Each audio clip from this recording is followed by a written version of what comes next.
So what do you think about when you hear the words unconventional career? Do you think about Substack newsletter writers? Do you think about Twitch streamers? Or do you think about AI researchers? It doesn't matter what you think about. What really matters is that it's a hard conversation to have with your parents. My name is Varun Maya, and I'm here to talk to you about unconventional careers and how to pick one. I want to take you all the way back. I'm going to travel back in time to the 1800s, the industrial era. Most humans at this point in time lived on farms. And I want to take you into one particular farm. Let's imagine there's a family, parents and maybe one son. One day the son comes home running and he tells his mom, "Mama, I want to go work in the factory. There's a new factory, I want to go work there." That must have been a culture shock. That must have been a big shock. The mother would have probably said, "Son, we've been running this farm for many generations. We know exactly how to do it. The unknown scares us. We don't know what a factory is and what goes on in there." But the son, adamant as ever, runs off and goes to the factory.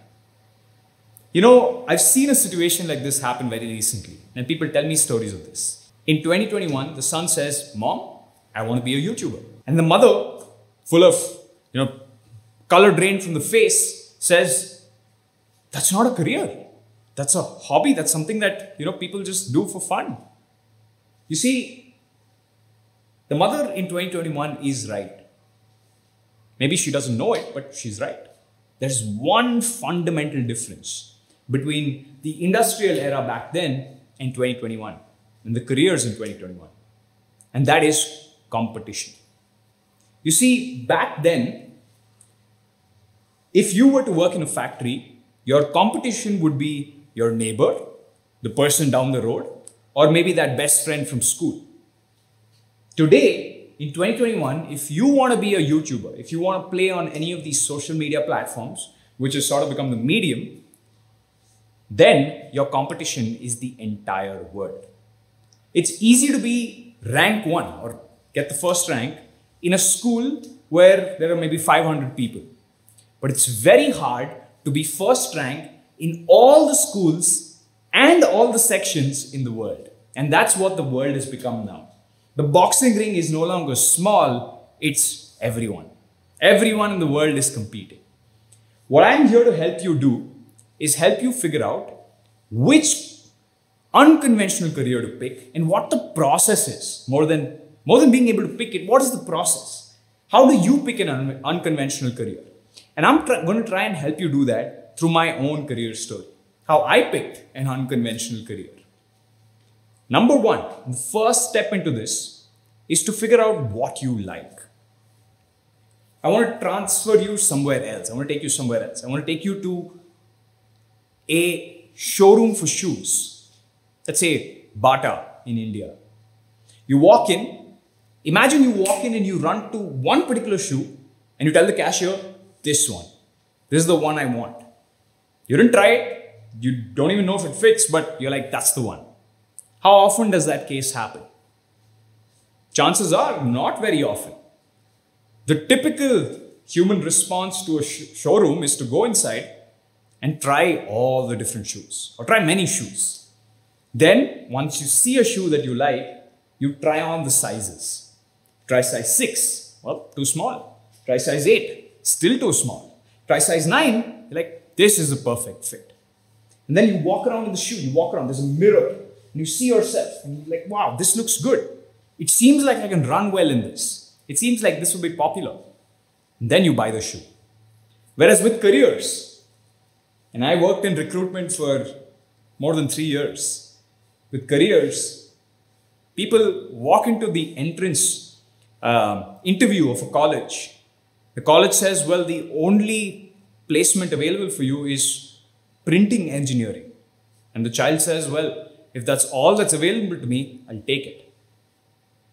It's all that's available to me. That's all I see right now. So I'm going to pick it."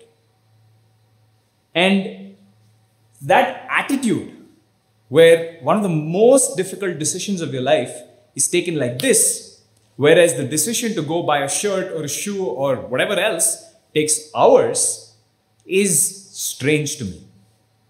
In my own career, my parents were hell-bent that after I graduate from college, I should take a job.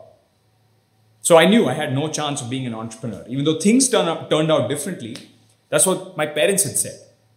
So the minute I entered college, I said, I have 4 years to try everything that I ever wanted to. So I did. I tried everything. I flirted with everything. I went out and first I started selling t-shirts. That was my first gig. I really liked selling stuff, but t-shirts were too high effort and low reward. So I said, well, t-shirts probably not the best thing. Then I started freelancing. I had the opportunity to work with many different clients across the world using just my computer and a mouse and a keyboard. And of course, the internet. And I tried many different companies before I realized I love doing this, but I don't like working for somebody else. I think where I really fit in is selling something but doing it by myself. Maybe, also doing the tech side of it. That's how I learned what I wanted to do. And in the 4th year of college, I built JobSpire, which was a recruitment platform to solve a problem that I'd faced or seen everybody else around me face, which I thought I had the solution to. From starting out trying to sell t-shirts to knowing exactly what I wanted to do by the 4th year. It was my playground and I tested so many things. The second thing, I think the more important thing, is to understand that because the boxing ring has now become the entire world, competition will kill you faster than you think it will. If everyone in the world wants to do the same thing, how many people win? If you wanted to work in a factory back in the day, you knew that you were competing with 20 people, maybe 5 people will get hired. But today, if you want to be a YouTuber, there are hundreds of thousands of people doing it, probably millions of people doing it. All running after the same prize, running after the same goal. And what you'll realize is that you need to pick something where there's little to no competition.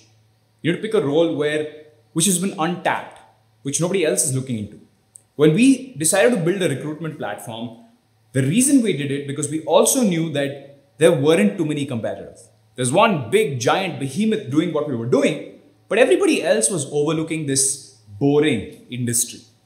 And if you want to know whether when you walk into a shoe store, whether it's the right shoe for you, then and you probably already do this, right? When you walk into a shoe store, you won't pick a shoe that everybody else is wearing because you'll realize, I'm going to get no attention.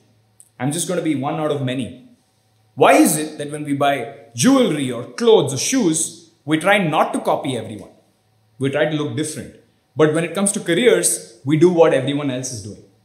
Because attention, believe it or not, in business or in your own career is a scarce commodity. For every person in the world who can say, be a marketeer, there are thousands or millions others that are vying for the role. If you can't differentiate yourself, you're going to lose. The best thing to do is to avoid competition and do something that nobody is doing or very few people are doing so that you can actually be noticed. Attention is the currency that we live on today. People think it's data. People say data is the new oil. It's not. It's attention. Attention is the new oil. Very hard to put your hands around. Third thing is synthesis. One of the ways to find a place or a role for yourself where there isn't too much competition is to mash two industries together. In the past, nobody could have dreamed that, and I'm talking about 30 years ago, nobody could have dreamed that two industries would be mashed. Today, you can actually mash fitness and code and build a fitness app, or music and painting and create one of those therapy studios. The world is your oyster now. Who knew that a massage therapist would even be a thing 20 years ago, right? And what people don't realize that these mashes of industries are places nobody looks. Nobody looks at these places, except early stage venture capital firms. One of the best ways to know where these new areas, untapped areas are, is to go on Crunchbase, open your computer, open your browser, go to Crunchbase and look for Series A and Series B companies. See where the money is flowing in. That should give you an idea of what new industries would come about or become real and big 3 or 4 years later, and start early. And don't look at, if you, for example, want to put out content, don't look at the numbers, especially if you're in a niche, right? The next thing, fourth thing, is make mistakes. In my own career, I have made more mistakes than I can count, and if I had not made those mistakes, I would not be standing here. You see, now I think we've spoken about this in my book, Pajama Profit, right? Creativity is actually the act of breaking down something, then making a small mistake in one of its parts. Let me give you an example. Say you're a famous piano player. You know that the sequence of A, B, and E sound good. You know that. You've played the piano for a while. And one day you think, what if I changed the E to an F? What if I played A, B, and F? How would that sound? And that is why mistakes are important. Sometimes they're accidental, sometimes they're intentional. But when you make a mistake, you learn what the audience or your employer or the people that you're building, whatever you're building for, only then you learn their behaviors and what really works and what doesn't. A lot of the inventions and discoveries that we as humans have made over the last 200,000 years, most of them have been accidents. Rubber, like vulcanized rubber, your tires, accident. Somebody made a mistake. That's why mistakes are important. If we were taught in our exams that if we make a mistake, well, we lose marks. But in the real world, mistakes are what gives us the basis to know what we know. It gives us the basis or the path saying that, hey, we shouldn't do this again, or that was a great mistake, we should do it again.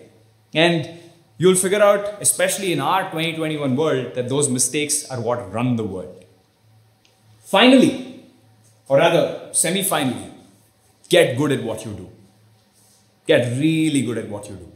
See, we have this idea that if we study computer science or if we study sales, we'll get a job, we'll get some job.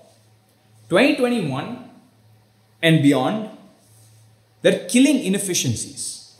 Essentially, a company no longer needs thousands of people because it would rather have 5 good people and 900 bots to do its work. And if you're not thinking about being in the top 5% of your industry, somebody else is thinking about removing you. We live in an era, and I know that sounds scary. In an era of automation, I know that sounds really scary, but it's the truth. You can either decide to, not watch this and close your ears, or you can decide to listen to the truth, which will help you sometime down the line. Our world is becoming very skill-oriented and synthesis of skills, multiple skills-oriented. And if you can't do a good job of that, somebody else will. When I learn a new skill, and this is a personal opinion, I lock myself in my room and I learn it. I will not do anything apart from do it. Right? I will just learn. I will spend all my time. I become obsessive about it. That's why when people come to me and say, Varun, I want to become a dancer, but I know it doesn't make money. And instead I'm doing, I'm writing code. I tell them, become a dancer. Be obsessive about it. If you're going to become a dancer and do it once a week, that's not going to work. Because the best dancer in the world is paid more than the average coder in the world. Right? So try not to be average. Try not to fall in the average category. And some people might say, but I can't lock myself in a room. What about work-life balance? Yeah, I want to do all these other things in life as well. And I understand the sentiment. I'm not saying do it all your life. I'm saying when you are learning, spend that time inside a room. Be obsessed with it. People, if you've seen any of Mr. Beast's video, he's obsessed with YouTube. That's all he does. Literally reads everything about it. And if you can't be like that, you are not going to get anywhere even in the range. Right? So, work-life balance is great after you finish learning or after you got to a certain point. Otherwise, it's best to just sit in the room, get cooped up and just get really good at something.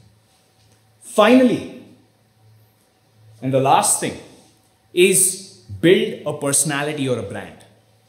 Because if you don't build a personality, somebody else will. Remember, attention is a scarce currency today. It's not easy for you to gain attention of anybody. If you don't build a brand or a personality, people won't have that recall of you. Have you guys seen Powerpuff Girls?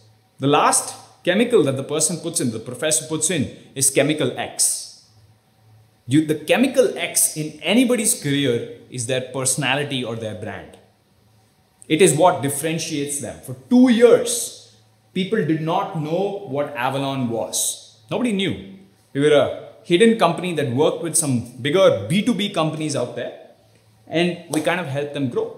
But nobody knew who we were. But once we started speaking, once we started taking a stance, that is when people really started recognizing us and what we do. That brand or that personality helps you differentiate. It helps you get attention in a difficult world, in the biggest boxing ring of the world. So, no matter what career you're picking, if you follow these 6 steps, and let me summarize it for you. Try a few things. Freelance is a great gateway to figure out which of those things you like, instead of constantly joining a different type of company and leaving every 6 months. Freelance. Number 2, don't enter a space with a lot of competition. Try to mash industries together, have that synthesis. Be okay with making mistakes and mercilessly cutting things out when you realize a mistake is actually a grave mistake. Don't do it again, right? Number 5, skill. Like, get really good at what you're doing. Get fantastic, top 1%, top 5% of what you're doing. There's no place for the averages in the future. And lastly, build a brand or a personality so that people who need you, whether it be a recruiter or whether it be somebody from the audience, if they need you, they know you're at the top of their head. What do you call it? Tip of the tongue. Those are the 6 ways that you can pick, or the 6 kind of steps to pick something that is a lasting career for you, especially in this scary, difficult world. That's it for me, guys. Thank you.